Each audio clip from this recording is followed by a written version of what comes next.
네, 시청자 여러분 안녕하십니까. 박희순의 경을 치다 박희순입니다. 돈맥경화다. 소비 심리가 위축되고 디플레이션 우려마저 커지고 있다. 경제에 대한 걱정이 아주 갈수록 더해지고 있는 것 같습니다. 이런 가운데 한 가지 통계가 발표됐는데요. 가계의 잉여자금 규모가 갈수록 늘어나면서 90조를 넘어섰다고 합니다. 각종 언론에서 이 내용과 관련해 다양한 우려의 목소리를 내고 있는데요. 오늘 박희순의 경을 치다에서 이 내용 살펴보도록 하고요. 꽁꽁 얼어붙은 소비 심리, 나아질 기미가 보이지 않는 내수 불황의 해결책은 무엇인지 오늘 여러분과 함께 고민해 보도록 하겠습니다. 또 다음 이슈는요, 게임 산업에 대해서도 한번 짚어볼까 합니다. 한때 게임 강국 코레했던 우리 게임업계 위상이 아주 갈수록 중국에 밀리고 이제는 좀 어려워지고 있다는 진단이 나오고 있습니다. 과연 무엇이 문제이고 또 어떻게 해야 하는지 전문가와 함께 살펴보도록 하겠습니다.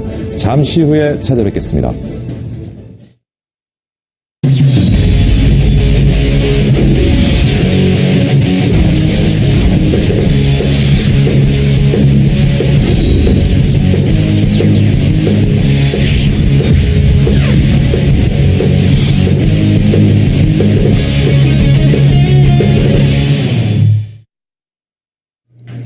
매출 10조 원 시대를 눈앞에 둔 국내 게임 산업이 난관을 만났습니다. 최근 국내 대표 프로게이머 13명이 거액의 이적료를 받고 중국 등 해외로 빠져나가면서 그 심각성이 더 커지고 있는데요. 현재 실태 함께 살펴보겠습니다.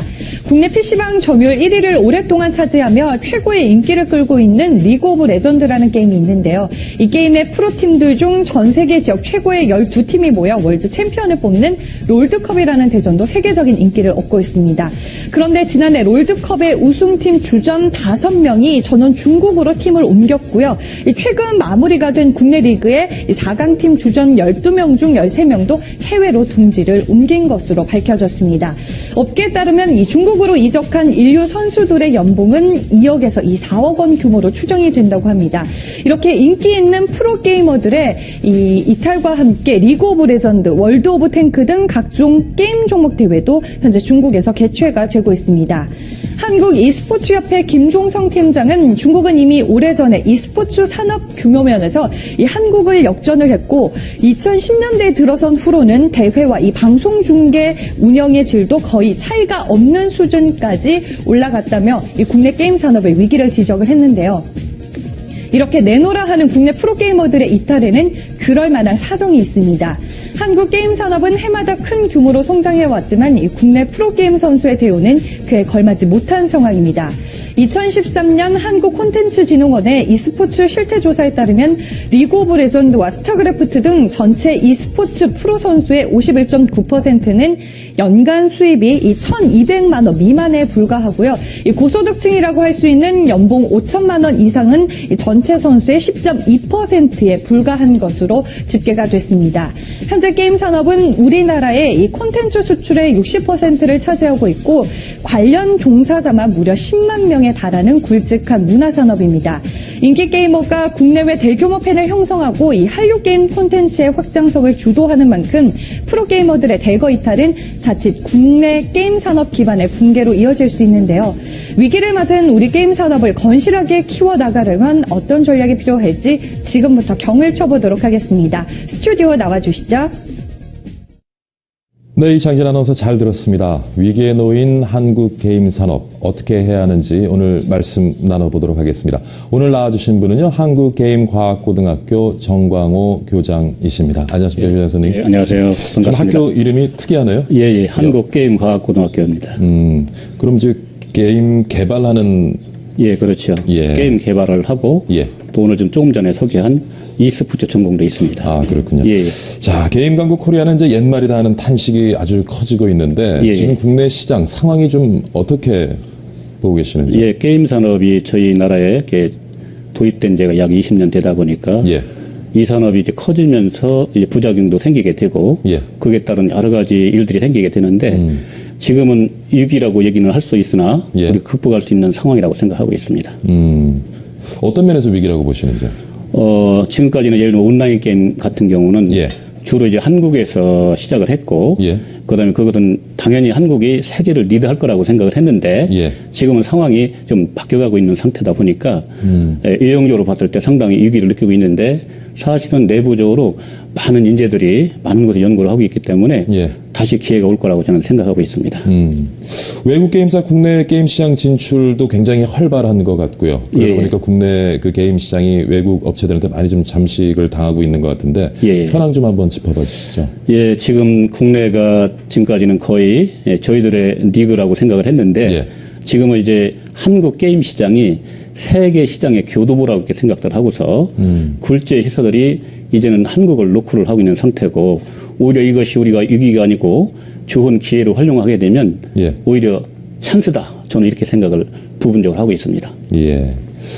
아까도 뭐 소개를 좀 해 올렸습니다만은 지금 중국 게임 산업이 굉장히 성장하고 있는 것 같고요. 성장 속도가 굉장히 빠른 것 같은데 예. 중국 게임 산업은 지금 어느 정도 규모에 와 있는지요? 수준은 또 어느 정도고? 예, 제가 2000년도에 예. 한국 게임 학회 회장할 때는 중국에서 그 많은 분들이 예. 고위직에 계신 분들이 저를 만나기 위해 상당히 애를 썼는데 지금은 이제 거꾸로 우리가 중국 사람 만나기 위해서는 상당히 어려운 과정을 거쳐야 되는 상황이 왔습니다. 이 영상으로 봤을 때도 저희는 이제 10주 시장을 가는 듯 하다가 지금 주춤한 상태인데 예. 지금 중국은 20주 시장을 능가하는 상당히 폭발적으로 증가하는 상황이다 보니까 위기의식을 상당히 느끼고 있는 건 사실입니다.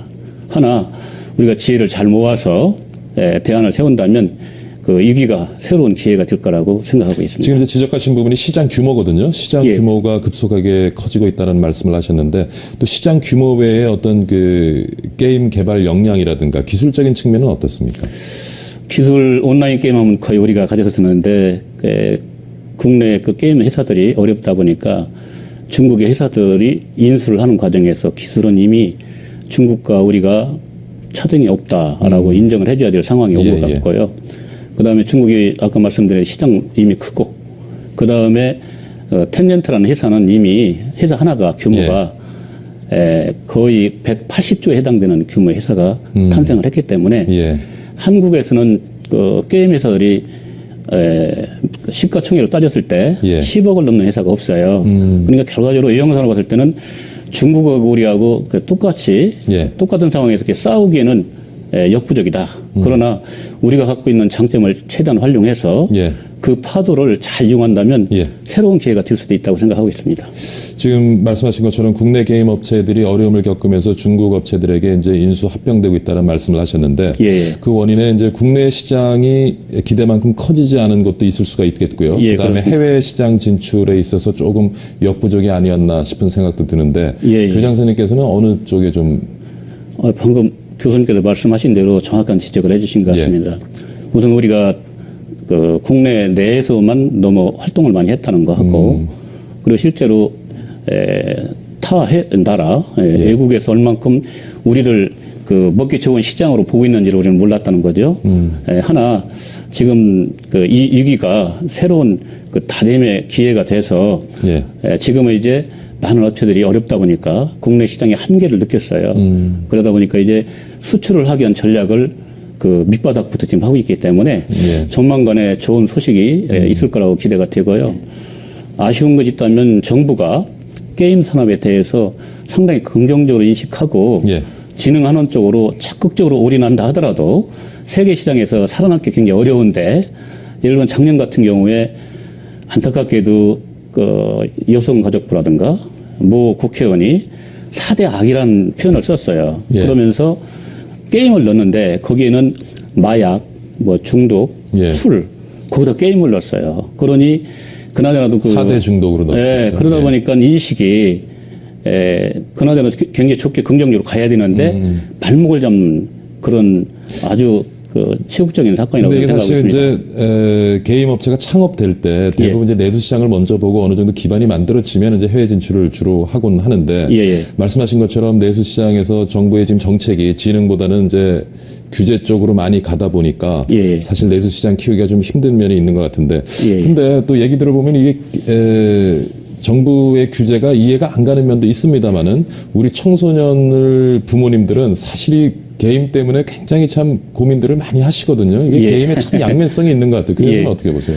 네, 저도 이제 그 고등학교 교장으로 있다 보니까 그 많은 학부모님들이 게임 산업 진흥만이 길이냐, 예. 게임을 통해 가지고 부작용이 이렇게 많은데 우리 교장 선생 생각은 어떠시냐 이렇게 묻는 견해가 많았습니다. 예. 근데 저는 자동차 예를 드는데 예. 자동차를 통해서 사고가 나는 건 사실이고 자동차 산업을 부흥하는 데 따르는 부작용도 많이 있듯이 예. 게임 산업도 새로운 그 산업으로 정착하는 과정에서 생기는 부작용인데 예. 부작용만 너무 확대해가지고 좋은 쪽을 아쉽게도 부흥을 못 시키는 쪽에 있지 않나 이렇게 생각을 하고 있습니다. 어떤 전문가도 또 그런 말씀하시더라고요. 이제 우리 청소년들 공부 안 하고 게임 너무 많이 해서 문제다라는 지적도 있지만 그래도 밖에 나가서 탈선 안 하고 차라리 게임하는 게 낫다라는 얘기도 하는 것 같은데 어쨌든 좀 게임에 대한 우리 사회 부정적인 인식은 조금 바로 잡아져야 되지 않겠나 싶은데요. 그렇다면 좀 성숙한 그런 게임 문화를 만들어 나가기 위해서 예. 정부도 그렇지만 우리 사회가 어떤 투자를 좀 해야 될까요? 우선은 이제 청소년들이 여가를 즐길 수 있는 시설이 상당히 저희 나라가 빈약합니다. 그렇죠. 그리고 가장 적은 경비로 여가를 선용할 수 있는 게 게임밖에 없어요. 예. 그러다 보니까 많은 청소년들이 의외로 게임 쪽으로 그 시간을 많이 낭비하는 경향이 없지 않아 있습니다. 예. 이런 것들을 실제로 게임을 운영하는 회사들이 예. 앞으로는 사회적 기업 차원에서 새로운 각도로 그 인식을 하고 개발을 예. 해야 된다는 점도 저는 인정을 하고 있습니다. 있는데 실제로 이 청소년들이 그 게임 산업이 아니다 하더라도 예. 일정 부분은 어차피 그 적응을 못하는 학생들이 생기게 돼 있는데 그 학생들까지 지금은 전부 게임 산업의 부작용에 따른 통계로 포함되기 때문에 예. 상당히 걱정들 많이 하시는데 실제로 그 게임 산업이 부흥하면서 이것을 어떻게 해결할 것인가 하는 문제를 중점적으로 보기보다도 예. 게임 산업을 부흥시키지 않아야만이 이것이 해결되는 것 양 예. 잘못 생각을 하고 있는데 상당히 안타깝게 생각하고 있습니다. 국내 게임업계에서 좀 우려하는 현상이 지금 국내 어떤 진흥 정책보다는 규제가 심하기 때문에 내수 시장도 별로 커지지 않는 것 같고 예. 그러다 보니까 아예 그냥 그 해외 시장을 목표로 창업도 하지만 예. 여전히 또 규제 발목이 잡힐 우려가 있다 보니까 아예 그냥 창업 자체를 해외 가서 하는 경우가 많은 것 같아요. 그러다 보니까 국내 우수한 게임 인력 양성도 힘들고 예. 기존에 있는 우수 인력들은 해외로 좀 유출이 돼서 게임 산업 기반 자체가 향후에는 좀 흔들릴 것이다 하는 지적이 있거든요. 그 부분은 어떻게 보십니까? 중국에서는 게임 산업을 살리기 위해서 예. 국가 차원의 막대한 예산과 정책을 집중하고 있는데 예. 독일 같은 경우도 오기만 하면 일정한 액수를 지원해 줄 뿐만 아니라 예. 잘 성공할 수 있도록 시스템을 구축하고 있습니다. 근데 한국에서는 창업해서 예. 그 게임이 성공하기도 시장이 어렵고 예. 거기다가 이제 부응할 수 있는 여건들이 시스템이 미약하고 이러다 보니까 오로지 게임 개발로 자기 인생을 걸겠다고 하는 많은 청년들이 있는데 예. 그 청년들이 분출할 수 있는 창구가 한국에 그게 많지 않다 보니까 해외 쪽으로 이렇게 눈을 돌리는데 예. 해외 쪽으로 이렇게 나간다 하더라도 이미 한국의 게임 산업의 인력은 상당한 숫자가 계속 나오고 있기 때문에 예. 그 염려를 크게 안 하셔도 되겠다. 예. 정부에서 예. 규제만 확 풀어주고 예. 청와대 대통령 산하에 예. 게임에 관련된 컨트롤 타워 보좌관 하나만 세워주시면 예. 게임 산업은 상당히 해결될 거라고 지금 기대를 하고 있습니다. 게임 산업 하나 때문에 그 보장을 두기는 쉽지는 않은 얘기 같은데 하여튼 계속 관련 산업의 인재를 육성하기 위해서 선생님께서는 지금 그 관련 한국 게임 과학 고등학교까지 설립해서 지금 운영을 하고 계시는데 예. 근데 지금 계속 인재는 양성이 될 것이라 말씀을 하셨어요. 근데 예. 시장 논리를 보면은 시장도 없고 그쪽 공부를 해서 성공할 어떤 미래에 대한 확신이 없다면 글쎄요. 지금 자신하시는 것처럼 그냥 자신하시는 것처럼 지속적으로 인재를 양성할 수 있을지 저는 조금 의문입니다. 어떻습니까? 이제 게임 산업이 계속 잘 가다가 예. 이제 2013년도 이후로 조금 주춤한 상태인데 잘 가다가 마치 이렇게 좀 퇴보하는 것처럼 보이니까 위기의식을 굉장히 많이 느끼고 있는 것 같아요. 위기는 사실이나 예. 우리가 극복할 수 있는 환경이라고 저는 생각하고 게임은 굉장한 고급 기술을 원하기 때문에 다시 말씀드리면 문학과 기술과 예술이 접목된 고급의 작품을 내야 되는 산업이다 보니까 예. 누구나 쉽게 들어올 수 있는 영역이 아니에요. 그런데 한국은 그쪽 방향의 인력이 이미 10만 명에 가까운 숫자가 예. 현재 생존해 있고 그다음에 그 일부가 해외에 나간다고 해도 예. 크게 그 걱정할 이유는 없다고 저는 생각하고 있습니다. 지금 저 운영하시는 고등학교에서는 물론 이제 게임 개발을 위해서는 예. 프로그래밍 많이 가르치시겠지만 지금 말씀하신 것처럼 사실은 이제 해외 진출도 게임을 만들어서 하고 하려면은 문화도 이해해야 될 것이고 그리고 예. 뭐 인문학 같은 그런 교육도 많이 하십니까? 어떻게 그 교과 과정이 어떻게 좀 구성되는지 궁금하네요. 예, 저희 학교는 6개 전공이 있습니다. 게임 기획은 문과고, 예. 프로그램은 또 이과고, 예. 그 다음에 이제 게임 그래픽은 또 미대고, 예. 게임 음악은 또 음대고, 또 요즘에 이제 기능성 게임이 화두가 되고 있는데, 아케이드 게임이라고 그래가지고 거기는 또 공대입니다. 예. 그 다음에 e스포츠는 또 체대고, 이렇게 6개 전공을 세계적으로 처음 시도를 했는데, 전 세계적으로 아무도 해본 바가 없는 것이 한국에 생존해 있고, 그 학교가 지금 10년 됐습니다. 그리고 졸업생의 약 10% 이상의 해외 유학을 갔기 때문에 예. 그들이 한국에 오게 되면 한국의 게임 산업에 제2의 부흥이 일어나지 않을까 이렇게 기대를 하고 있습니다. 돌아오겠죠? 교장선생님 숫자 바람대로. 기대하고 있습니다. 예. 최근 문화체육관광부에서 게임산업진흥 중간기 계획을 발표를 했는데 예. 그 내용 뭐 보셨을 거고요. 예. 들여다보시면서 좀 아쉬운 점 있으시던가요? 그 정책을 아무리 많이 내도 예. 실제 일선에서 움직일 수 있는 여건이 안 되면 구호에 그칠 수밖에 없다. 예. 실제 바닥에 그 민심과 시장은 어떤지를 정확히 헤아려서 예. 이제 정책을 내야 된다는 그런 아쉬움이 좀 있고요. 예. 저는 이제 정말 국가가 게임 산업을 부흥을 하겠다고 한다면 예. 10년 전에 있었던 게임산업진흥원이라고 있었어요. 그걸 다시 독립화시켜가지고 예. 게임산업진흥원만 활성화시킨다면 제2의 전성기가 올 거라고 확신을 하고 있습니다. 근데 이제 게임 산업을 진흥하는 데 있어서 뭐 산업계 쪽에서는 반기겠지만 또 학부모를 비롯한 시민단체에서 또 반대도 할 거거든요. 그것을 어떻게 좀 잘 무마하면서 좀 건전한 게임 이렇게 산업 육성, 문화 육성 이런 것이 좀 이루어져야 될 텐데 교장 선생님께서 보시는 좀 이렇게 뭐 대책 방안 어떤 것이 있겠습니까? 지금까지는 이제 게임 개발이 그 호기심 내지 게임 몰입 뭐 이런 쪽에서 주로 게임들이 나왔다고 치면 앞으로는 이제 기능성 게임 쪽으로 확대가 될 겁니다. 기능성 게임 하면 조금 더 높게 보자면 의료기 관련까지를 저는 확대 해석을 하고 있는데 그 가상 시뮬레이션이라든가 기능성 게임 위주로 확대를 한다면 기계 뭐 공대에서 쓰고 있는 전기 전자뿐만 아니라 하드웨어와 소프트웨어 거기다가 이제 문화까지 겹쳐지는 새로운 종합 그 융합 산업이 육성될 거라고 보고 있고 게임부에서는 그것을 맞춰가지고 지금 내년부터는 기능성 게임을 그 확대 교육하고자 아케이드 게임을 확대 운영 준비하고 있습니다.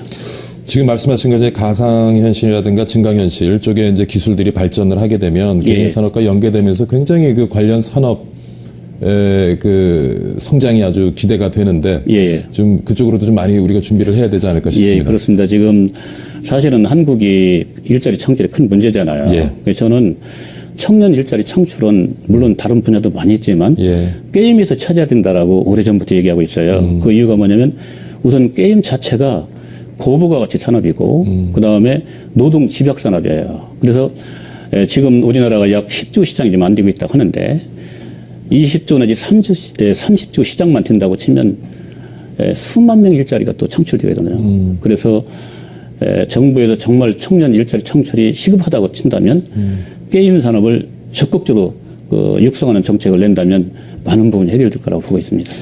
뭐 우리 청소년들한테 게임을 못하게만 할 것이 아니라 자기가 뭐 즐길 수 있으면서 돈도 벌고 자아 실현도 가능한 그런 것을 하고 살면은 뭐 더 좋겠. 교장 선생님께서도 게임을 좀 하십니까? 게임은 사실 별로 하진 않습니다. 게임을 하셔야 근데 뭐 그 관련된 인재도 가르칠 수 있고 하실 텐데. 앞으로는 더 관심 있게 해보도록 하겠습니다. 오늘 우리 한국 게임 산업의 향후 어떤 대책을 가지고 접근해야 될지 많은 고민을 해봤는데요. 마지막으로 하시고 싶은 말씀이 있으시면 좀 정리 부탁드리겠습니다. 지금 게임 산업이 세계의 장이 되고 있습니다. 한국도 세계 게임 시장의 허브가 되기 위해서는 정부의 정책과 국민들의 사랑 그리고 그걸 개발하고자 하는 학생들의 의지 뭐 이런 것들이 잘 합쳐진다면 미래 국가의 기간 산업이 게임 산업이 될 거라고 저는 확신하고 있습니다. 예. 네, 오늘 좋은 말씀 많이 들었습니다. 오늘 한국게임과학고등학교 정광호 교장과 함께요. 지금 중국에 밀리고 있는 우리 한국 게임 산업 어떻게 앞으로 살려갈 것인가 같이 한번 고민해봤습니다. 오늘 출연 감사드립니다, 선생님. 예, 감사합니다. 예. 네, 지금 현재 시각 1시 20분 26초 지나고 있습니다. 이 시간에 우리 증시 어떻게 움직이는지 한번 확인해보고 가겠습니다. 안녕하세요. 시황센터 박진주입니다. 이 시각 시장 상황 살펴보도록 할게요. 오늘 오전만 해도 이 시작을 하고 나서는 좀 빨간불을 양시장이 켜면서 어제에 하락했던 폭을 만회를 하는 분위기가 연출이 되는 거 아닌가 기대를 좀 가지셨을 텐데요. 하지만 약세로 양시장이 모두 전환을 해서 현재 약세 흐름 쭉 이어가고 있습니다. 네, 자세한 지수부터 보실게요. 코스피 지수는 어제보다 0.1%가량 하락한 2020선에서 움직이고 있습니다. 이 2020선을 놓고 현재 공방이 좀 펼쳐지고 있는 모습인데요. 자, 수급이 현재 이 개인과 외국인 기관 함께 좀 공방을 펼치고 있습니다. 매매 동향 살펴보실게요. 개인은 강하게 사주고 있습니다. 뭐 저가라는 인식이 있어서일까요? 상당히 많이 사주고 있는데요. 1,452억 원가량 사고 있습니다. 하지만 외국인과 기관이 팔면서 이 지수를 조금 끌어내리고 있는 모습인데요. 외국인은 675억 원의 순매도 보이고 있고요. 기관은 366억 원 함께 팔고 있는 모습입니다. 네, 다음으로 시총 상위 종목들의 흐름도 살펴보겠습니다. 이 거래소 시장에 1위부터 5위까지 파란불이 더 많은 상황인데요. 일제히 파란불을 켜고 있죠. 이 삼성전자만이 빨간불을 켜고 있는 모습입니다. 삼성전자는 3거래일 만에 현재 반등에 나서주고 있는 모습인데요. 이 개인과 기관에서 좀 매수세를 많이 유입시키면서 현재 지수를 올리고 있는 모습입니다. 어제보다 0.77% 상승한 143만 2천 원 선에서 거래가 되고 있습니다. 현대차 17만 원 선 결국 어제 좀 내주는 모습이었고요. 더 하락하고 있습니다. 0.89% 하락한 16만 7,500원의 거래가 이루어지고 있고요. SK하이닉스 이 시총 상위 종목들 중에서 하락이 좀 눈에 띕니다. 3% 좀 넘게 하락을 하면서 4만 5천 원 선에서 거래가 되고 있습니다. 자, 다음으로 코스닥 시장의 현재 흐름 살펴보도록 할게요. 코스닥도 역시 출발은 강했지만 이내 오전장에서 하락으로 방향을 전환한 뒤에 계속해서 약세 흐름을 보여주고 있는데요. 어제보다 0.5%가량 하락한 639선에서 거래가 되고 있습니다. 가까스로 640선은 좀 지켜주고 있었는데요. 현재 좀 다시 하회하는 모습을 보여주고 있습니다.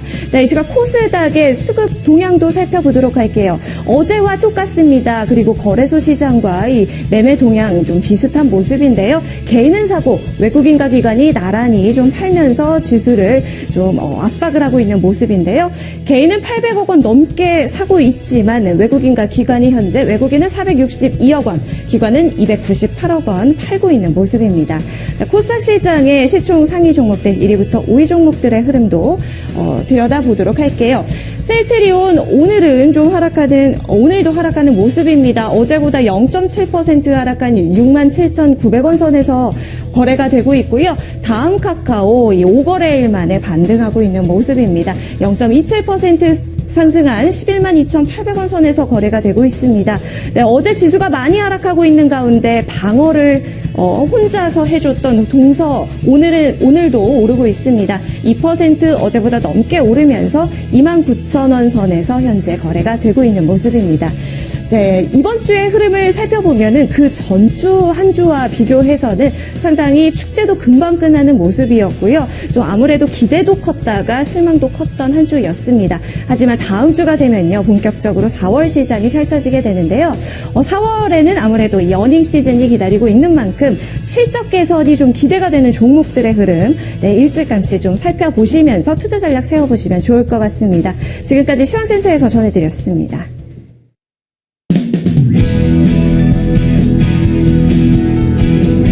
아침 사과는 금. 하루에 사과 하나리면 의사가 필요 없다고도 하죠. 하지만 매일 아침 요 사과 한 개씩 챙겨 먹기란 쉽지 않습니다. 그렇다면 매일 아침 이 사과즙 한 봉씩 어떠세요? 제철 사과를 수확해 통째로 갈아 만든 생사과즙, 자연즙과 사과즙입니다.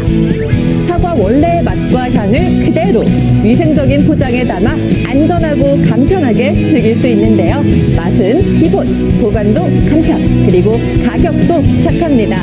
120ml 50팩 한 상자 가격이 3만 원. 자연즙가에서만 살 수 있는 사격가 3만 원에 백설공주 돌고 갈 사과즙 50팩을 드립니다. 좋다. 지금 전화 주세요.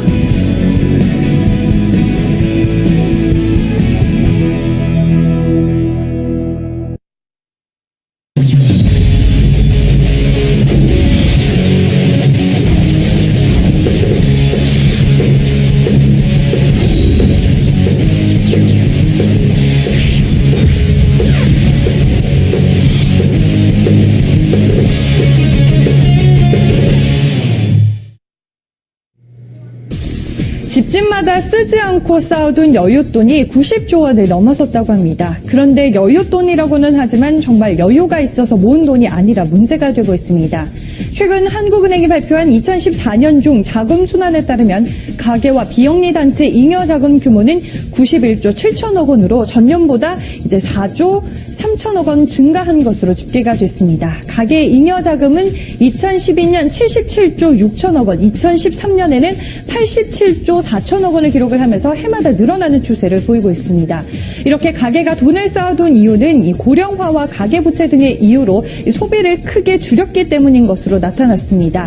이 최근 72.9%로 떨어지며 역대 최저치를 기록한 평균 소비 성향이 이러한 추세를 보여주고 있습니다.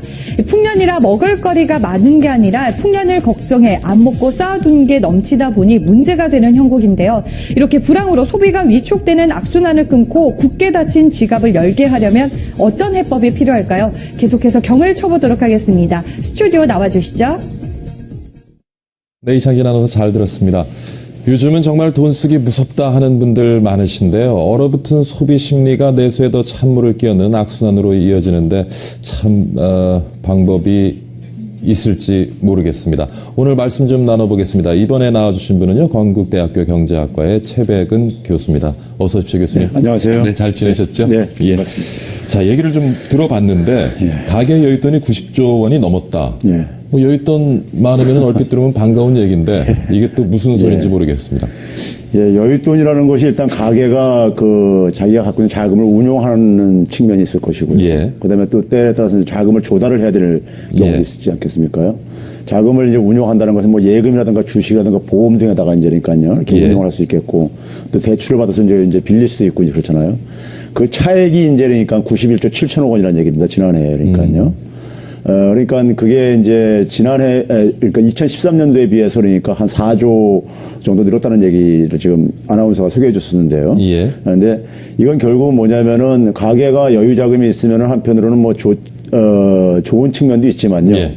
근데 문제는 뭐냐면 이게 증가한 이유가 별로 반갑지가 않다는 얘기죠. 이유에 문제가 있군요. 예. 우리나라 경제가 지금 굉장히 내수가 침체되어 있고 지금 성장률도 둔화되고 있는 상황인데 가계가 그만큼 그러니까는 수입 증가보다도 예. 지출을 증가가 좀 떨어지고 있다는 얘기입니다. 예. 그러니까 수입도 증가하고 지출도 이제 매년 조금씩 증가를 이제 하지 않겠습니까? 예, 예. 하는데 지출 증가 속도가 떨어지고 있는 겁니다. 지금 뭐냐면 돈을 안 쓰고 있다는 얘기죠. 예.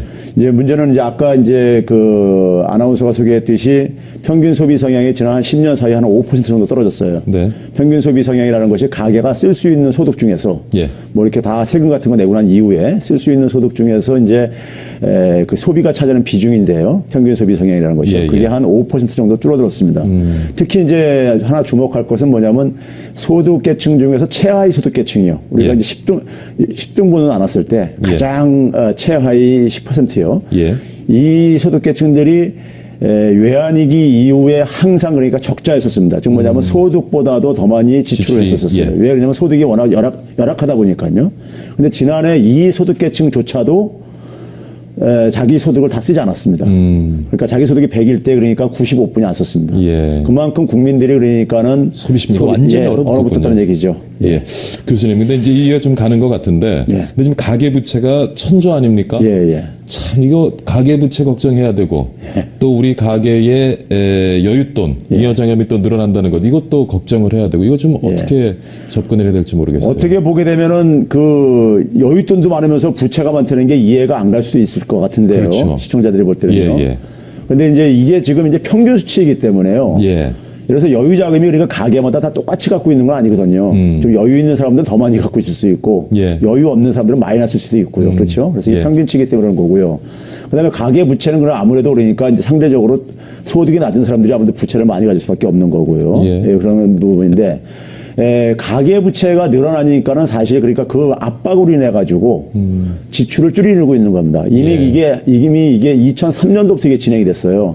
우리나라에 그러니까 이제 우리가 경제 성장하는 데 있어서 가장 중요한 포션을 차지하는 것이 비중을 차지하는 것이 가계 소비이거든요. 예. 한 50%가 넘는데. 예. 근데 이 가계 소비가 가계 부채 때문에 그러니까 가계 부채 압박 때문에 소비를 줄이기 시작한 것이 2003년도부터 OECD에서 그래서 한국의 가계부채를 좀 조정을 해야 된다는 얘기를 그때 해왔었어요. 예. 근데 이게 이 가계부채가 증가하다 보니까는 역으로 소비 지출을 억누르게 되고 그게 역설적으로 그러니까는 여유자금을 증가시키는 이런 이제 역설적인 상황을 만들어내는 겁니다. 지금 계속 가계부채 이제 지적을 하셨는데 2003년부터 진행이 되어 왔다고 말씀을 하셨고요. 지금 가계부채 문제 좀 나아질 기미는 안 보입니까? 어떻습니까? 소득이 높아져야 되죠. 그렇죠. 이제 가장 이제 그 관건은 뭐냐면요. 소득 창출이 돼야 되는데 소득 창출은 결국 일자리 문제거든요. 근데 일자리가 굉장히 지금 계속해서 나빠지고 있어요. 이게 나빠지기 시작한 것이 어제 오늘 얘기가 아니라요. 한 20년 이상 진행된 겁니다. 소위 말해서 우리나라 이제 산업 구조가요. 제조업 중심에서 이제 그러니까 제조업의 고용 비중이 줄어들면서 그러니까 소위 중간소득 일자리들이 줄어들기 시작했습니다. 중간소득 일자리라는 것이 되게 이제 중산층들이거든요. 근데 이 일자리가 줄어든 것들이 그러니까 좀 상위소득으로 옮겨가면 좋은데 상위소득 일자리는 별로 크게 안 늘고 그러니까 되게 이제 하위소득으로 이제 옮겨가고요. 그게 이제 그러니까 자영업자를 계속 이제 그동안 증가시켰던 것도 바로 그 이유가 있고요. 그러니까 거기다가 이제 특히 그 일자리가 줄어드는 속에서 가장 타격을 본 게 청년층들입니다. 청년층들 같은 경우는 지금 상당히 심각합니다. 통계청에서 얘기할 때 그러니까 우리나라 15세에서 29세, 우리나라 같은 경우 이제 군대 복무가 있기 때문에 OECD 국가들보다 그러니까는 29세까지 이렇게 저기 늘려서 잡는데요. 통계청에서는 한 34% 정도가 비정규직이라고 하지만은 그것도 이제 일자리를 갖고 있는 일하는 이제 청년들 중에서요. 34% 정도라고 하지만은 우리가 흔히 그 미생이라는 드라마 있었잖아요. 거기서 장그래가 지금 사회자께서 볼 때는 정규직입니까 비정규직입니까? 장그래가 비정규직이죠. 비정규직이죠. 근데 통계 기준에 의하면 정규직입니다. 장그래가요. 지금 뭐냐면 1년 이상 고용이 계약돼 있으면은 그러니까 인턴 사원들 보게 되면 1년, 2년씩 계약을 할 수가 있거든요. 근데 그게 그러니까 정규직으로 잡혀요.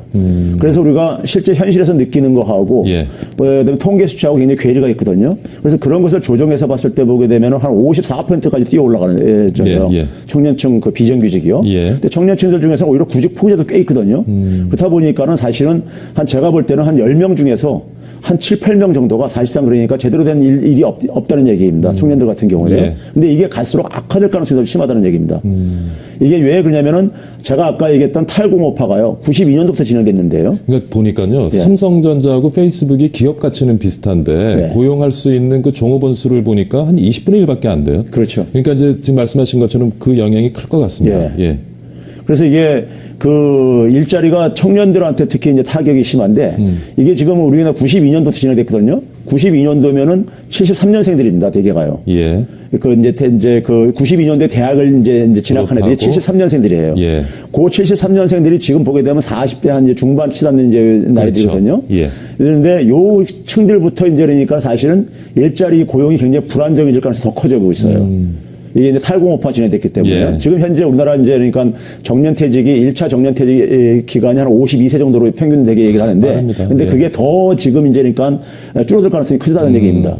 그러면서 비정규직임에도 갈수록 커질 가능성도 크다는 얘기고요. 자, 지금 이제 가계 여윳돈 걱정하는 게 결국은 미래 불안 때문에 지금 돈을 안 쓰는 게 문제인데 지금 말씀하신 대로 앞으로 산업 구조가 그렇게 변해가고 우리 노동시장에 그러한 변화가 또 일어나게 되면 결국에는 더 미래는 불안해지겠네요. 어떻습니까? 일단 그 지금 사람들이 소비 지갑을 닫는 것을요. 몇 가지 현상을 통해서 보게 되면요. 이 돈맥경화라고 우리가 흔히 얘기하죠. 예, 돈이 예. 안 돌고 있습니다. 예. 실제로 보게 되면요. 우리가 이제 가게 같은 경우는 이제 대개 이제 우리가 보통예금 통장을 이용을 해가지고 넣다 예. 뺐다 쓰고 있잖아요. 예, 예. 그다음에 이제 기업 같은 경우는 당좌예금이라 해가지고 마찬가지로 이제 넣다 뺐다 쓰는 돈이 있습니다. 운영자금으로요. 예, 이 요구불예금의 회전율이라는 게 있어요. 이게 한 달에 몇 번 인출을 하느냐. 예. 근데 이게 그러니까 한 5년 전에 비해 5년 전에는 한 35회 정도 했는데 예. 지금은 최근에는 한 25회로요. 10회 정도가 줄었습니다. 즉 그 얘기는 뭐냐면 돈들을 그러니까는 안 빼고 안 쓴다는 얘기입니다. 그만큼요. 일반 보통 통장조차도 그러니까요. 예, 예. 또 하나 경제 지표는 뭐냐면 우리가 이제 금리를 볼 수 있는데요. 금리는 결국 자금에 대한 수요를 이제 우리가 상황을 반영해 주는 건데 예. 실질 금리가요. 우리나라 지금 우리가 3개월짜리 CP 금리 보게 되면요. 기업들이 받는 CP 금리를 기업 어음 금리를 보게 되면은 한 1.88% 정도 되거든요. 근데 우리나라 지난해 그러니까 우리가 근원 소비자 물가가 2.3%였었어요. 예. 그러니까 실질 금리가 마이너스 0.5% 정도 된다는 얘기입니다. 금리가 마이너스라는 얘기는 결국 뭐냐면 그만큼 자금 수요가 없다는 얘기죠. 자금들을 그러니까 자금에 대한 수요가 없다는 얘기고요. 또 하나 이제 중요한 측면은 미래 이제 불안과 더불어서 가장 강한 것은 이제 기업들의 실적이 악화되고 있어요. 지난 한 3, 4년 전부터요. 그러니까요. 대기업들조차도 그러니까요. 그러다 보니까 기업들이 구조조정을 굉장히 심화시키고 있고 이것이 이제 그러니까는 고용 불안정을 심화시키고 있죠. 악순환이 되는 거군요. 예. 그러다 보니까 우리나라 대표 기업인 삼성조차도요. 삼성의 주요 계열들 다 지금 구조조정을 하고 있습니다. 예, 금융권뿐만 아니라 금융계열뿐만 아니라 그러니까는 뭐 삼성 전기, 삼성 SDI 이런 이제 그러니까는 전통적인 그러니까 좀 이제 제조업조차도 다 하고 있고요. 예. 그다음에 이제 내수가 부진하다 보니까 자영업자 규모가 지금 축소되고 있습니다. 우리나라 자영업자 규모가 굉장히 큰 게 이제 그러니까 이게 문제였었는데 예. 이게 줄어드는 게 반갑게 줄어드는 게 아니라 했다가 망할 가능성이 크다 보니까는요. 그러다 보니까 이제 폐업을 하고 이제 그러는 건데. 예. 그래서 지난해부터 보게 되면 자영업자의 그러니까 새로 자영업을 개업하는 사람보다 예. 퇴출돼 나가는 게 역전대가 더 많아지고 있습니다. 아이고. 그러다 보니까 지금 자영업자 비중은 줄어들고 있는데 예. 이 반갑지 않게 줄어드는 현상이죠. 그렇죠. 그게 이제 그러니까 무서워서 못하는 거죠. 사람들이. 예. 그러니까 잠깐 폐업을 하게 되고요. 예. 거기다가 이제 또 뭐냐면은 이 베이비붐 세대를 중심으로 해가지고요. 예. 베이비붐 세대들이 지금 이제 우리가 되게 한 55년부터 63년생들을 되게 얘기를 하는데요. 이들이 이제 그러니까 퇴직을 하면서 이들 층들이 주로 보게 되면은 이 자산이 되게 보게 되면 부동산 중심으로 자산을 갖고 있어요. 그렇죠. 예. 그러다 보니까는 부동산도 뭐냐면은 유동성이 낮은 중대형 아파트를 중대형 평을 중심으로 갖고 있어요. 이게 그러니까 중대형 평수가 지금 시장에서 잘 거래가 안 되어지는 거거든요. 예. 그런데 이들이 은퇴를 하면서 이 자산을 그러니까 현금화해가지고 좀 노후를 대비를 해야 되는데 예. 현금화하기가 굉장히 어려운 거예요. 거기다가 이제 마찬가지로 중대형 평수를 확보하다 보니까 가계 대출도 많이 받았고요. 그러니까 상대적으로요. 예. 그러다 보니까는 빚을 내가지고 그러니까 생활을 영위하는 이런 악순환이 지금 진행되고 있습니다. 그리고 또 한 가지는 이제 그러니까 우리가 경제 성장을 했을 때 경제 성장률보다도 예. 우리가 가계의 한 85% 소득은 임금 소득이거든요. 예. 근데 임금의 증가율이 뒤처지고 있단 말이에요. 지난해 우리나라 경제 성장률이 한 3.3%였었는데 예. 가계 임금 근로자들의 그러니까 임금 증가율은 1.1%에 불과했고요. 예. 또 임금 근로자들 간에도 이제 차이가 있어가지고 상용직하고 비정규직은 마이너스를 기록했어요. 그러다 보니까 이게 이제 기업과 가계 간에 소득의 불균등 성장이 있고 또 가계 간의 불균등 성장이 있는데 예. 아무래도 그러니까는 경제력이 취약한 계층일수록 지금 굉장히 압박을 받고 있는 상황이거든요. 그러다 예. 보니까 이들은 그러니까 허리띠를 그러니까 계속 졸라맬 수밖에 없는 거죠. 그러니까 우리 경제 좀 구조적인 문제로 발생한 악순환적인 구조라고 볼 수 맞습니다. 있겠네. 근데 사실 오늘 돈지갑 열지 않는다. 그래서 좀 우리 시청자분 돈지갑 열게 만들어 드려야 되는데 오늘 교수님하고 얘기를 하다 보니까 더 걱정이 돼서 돈지갑을 닫지 않을까 생각이 되고 좀 이렇게 어려울 때요. 근데 교수님 좀 이 부자들이 돈지갑을 열어주면 좀 돈이 돌지 않을까 하는 생각 드는데 요즘 사회적인 분위기가 또 사실 사회적인 분위기조차도 예. 돈 쓰는 데 대한 좀 압박을 가하는 느낌이 들고 얼마 전에 보니까 뭐 사상 최대로 그 외제차 대형차 판매율을 뭐 만들어냈고 뭐 여러 가지 얘기가 있으면서 또 사회적인 또 곱지 않은 시선이 있었거든요. 어떻게 보세요? 참 굉장히 안타까운 일인데요. 실제로 보게 되면 우리나라 내국인들이 해외 나가서 쓰는 이제 그러니까 돈의 규모를 보게 되면요. 그러니까 증가하고 있어요. 아니 살기 어렵다 예. 그러는데 예, 명절 증가하고 때마다 있거든요. 보면은 예. 인천공항을 이용하는 이용객이 계속 기록을 갱신하고 있거든요. 예.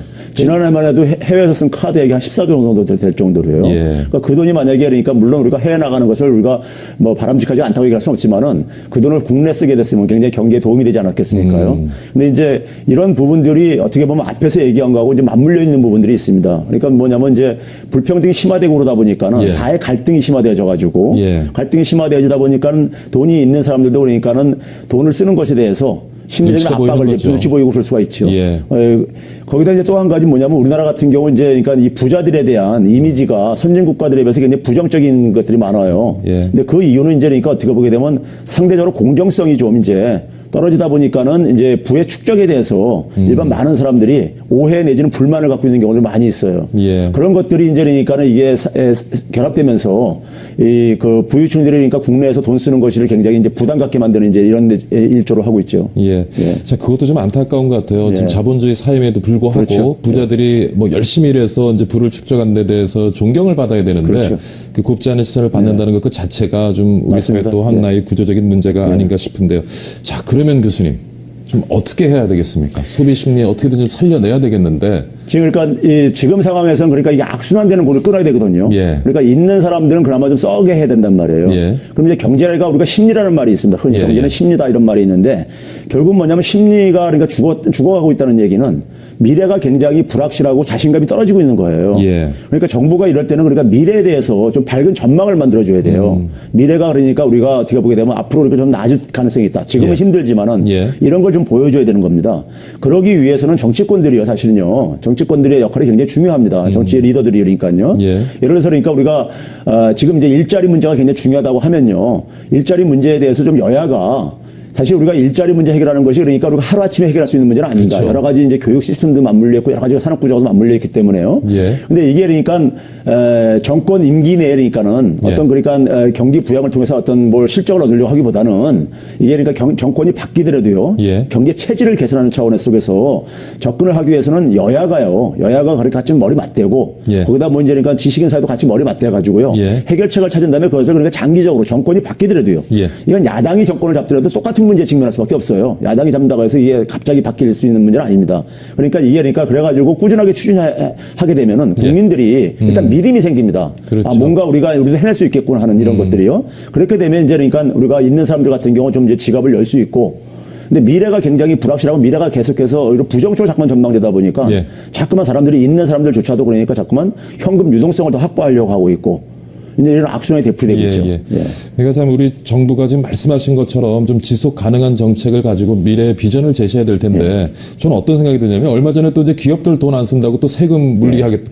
그럼 우리 저기 가게도 또 돈 안 쓰면 또 세금 물릴려나요? 이런 진짜 아주 그 임시방편적인 정책보다는 좀 멀리 보고 가는 정책이 필요할 것 같은데 이번에 그러면은 교수님께서는 최경환 부총리 경제팀이 가지고 있는 이번에 뭐 이제 최저임금 이제 얘기도 했습니다만은 그 부분은 어떻게 보세요?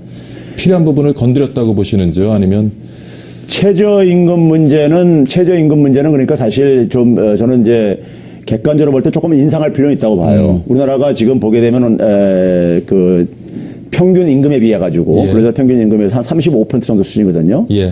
근데 이제 OECD 기준으로 보게 되면 이제 좀 많이 받는 나라들이 한 50%까지 되고요. 예. 적게 되는 나라는 우리나라보다 적은 나라들도 있습니다.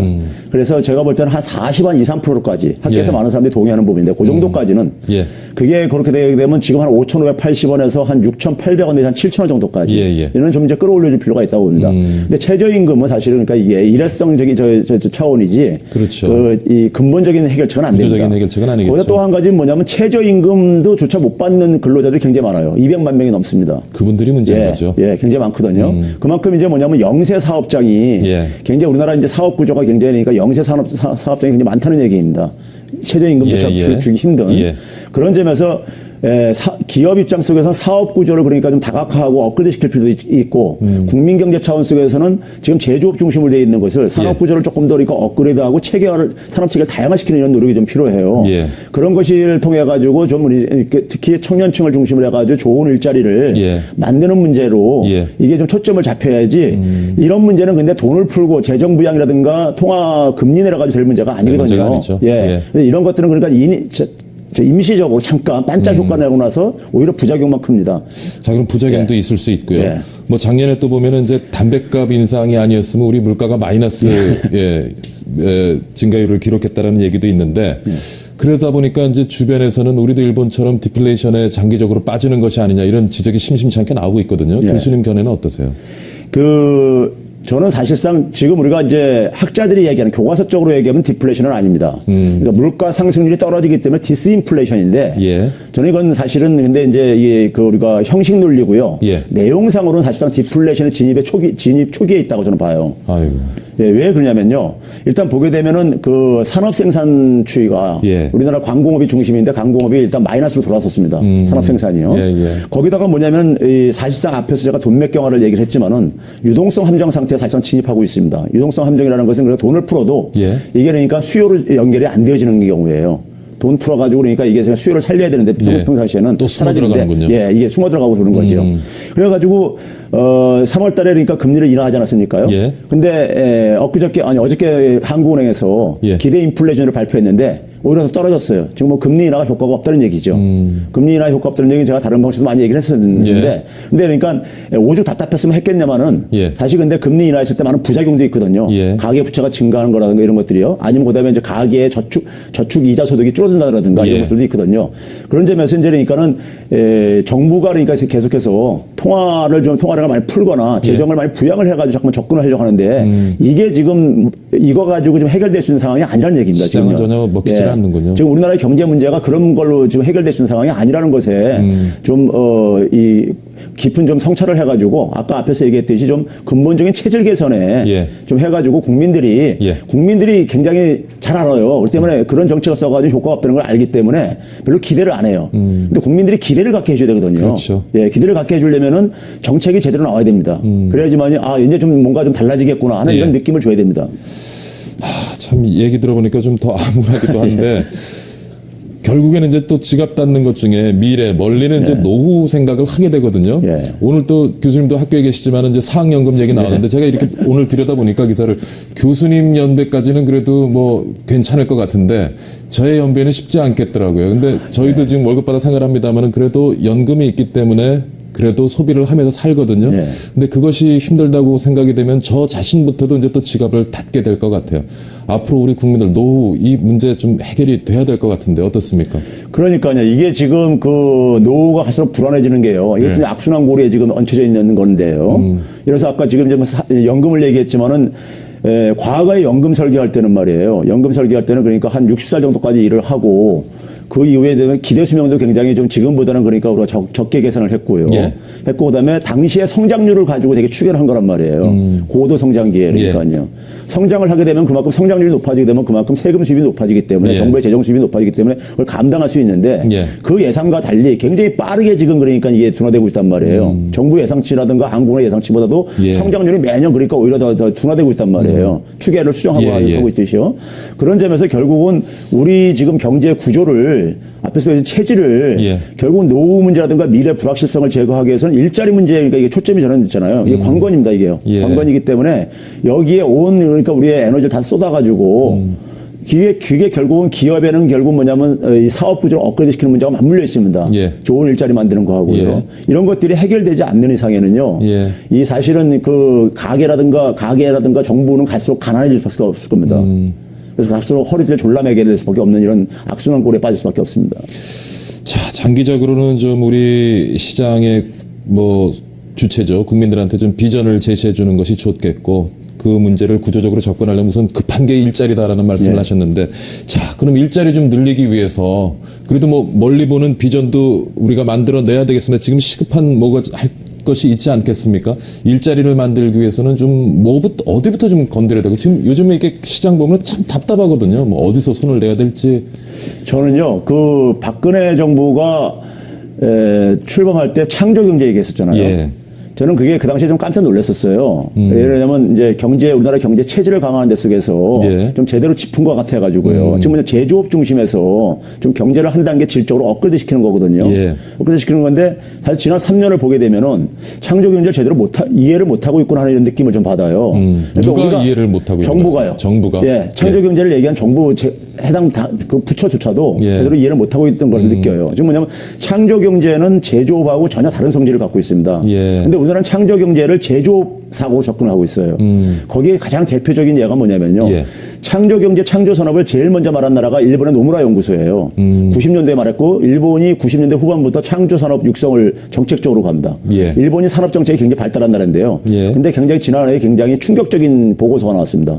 일본의 창조산업이 한 10몇 년 동안 육성한 결과가 예. 굉장히 참혹하게 예. 기업 숫자라든가 그다음에 창조산업에 종사하는 고용자 숫자라든가 그다음에 창조산업의 매출액이라든가 기업들 매출액이 다 그러니까 한 15%에서 50% 이상 줄어들었어요. 예. 지난 10몇 년 동안에. 예. 그게 왜 그러냐면 제조업 마인드로 접근을 했기 때문에 안 된 거거든요. 그러니까 우리가 흔히 말해서 우리가 21세기형 사업 같은 경우 보게 되면 우버라든가 에어비앤비 이런 것들을 얘기할 때 예. 그런 사업들을 보게 되면은 전혀 다른 제조업과 다른 방식으로 사업 모델이 비즈니스 모델이 전환되고 있거든요. 예. 그런 점에서 이제 그러니까 우리가 저는 노동력을 키우는 것을 좀 전혀 다른 방식으로 접근을 해야 된다고 저는 보고 있습니다. 그럼 아무래도 우리 사회 가지고 있는 교육 시스템 맞습니다. 개선이 필요하겠군요. 예, 그게 저는 관건이라고 생각합니다. 지금 우리가 많은 청년층들이 예. 일자리가 지금 그러니까 제대로 우리가 교육을 많이 받을수록 좋은 일자리를 많이 얻을 수 있다는 것이 교과서적인 해법이에요. 예. 근데 지금은 교육을 많이 받은 사람이 오히려 실업자가 더 많은 시대가 돼버렸습니다. 예. 대학생 실업률이 그러니까 고등학교 고졸 실업률보다 더 높거든요. 이것도 문제죠. 그러니까 그게 지금 뭘 의미하냐면은 예. 현재 대학의 교육이 그러니까 지금 변화하는 그러니까 이 경제의 변화하는 현실을 따라가지 미스매치라는 얘기죠. 따라가지 못한 얘기죠. 이 미스매치가 결국은 많은 청년층 실업을 만들어내는 거죠. 예.